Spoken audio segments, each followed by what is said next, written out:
దేహో దేవాలయ ప్రోక్తో జీవో దేవ సనాతన. మళ్ళీ గుర్తు తెచ్చుకోవాల్సింది, దేహం దేవాలయం, జీవుడు సనాతన దైవం, ధర్మం. ఇది నీకు తెలిస్తే పిచ్చి ఆలోచన కాదని ఎవరన్నారు సార్?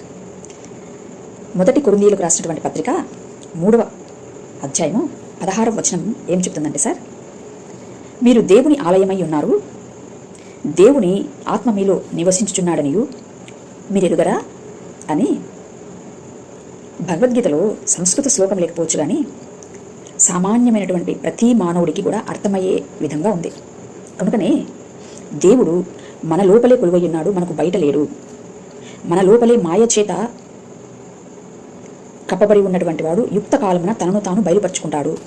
అప్పుడు ఆయనే తన గురించినటువంటి విషయాలను మనకు వివరించేవాడుగా మన లోపలే ఉంటాడు అని క్రీస్తును మనోనేత్రాలతో కన్నవారమై ఆ క్రీస్తు యొక్క సంపూర్ణ స్వభావమును గ్రహించినటువంటి వారమై దేవుని యొక్క సర్వసంపూర్ణత క్రీస్తు యందున్నదని గ్రహించిన వారమై క్రీస్తును గురించినటువంటి మాటను విశ్వాసముతో శ్రవణ మనన నిధిధ్యాస చేయడం వలన ఆత్మసాక్షాత్కారం కలుగుతుందని,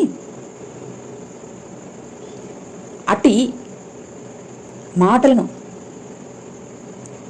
మేము నెమరు వేసుకుంటూ క్రీస్తు యొక్క సంపూర్ణతలోనికి పరిపూర్ణమయ్యే దిశగా ఈ యొక్క మెసేజ్లను ఇస్తున్నాము.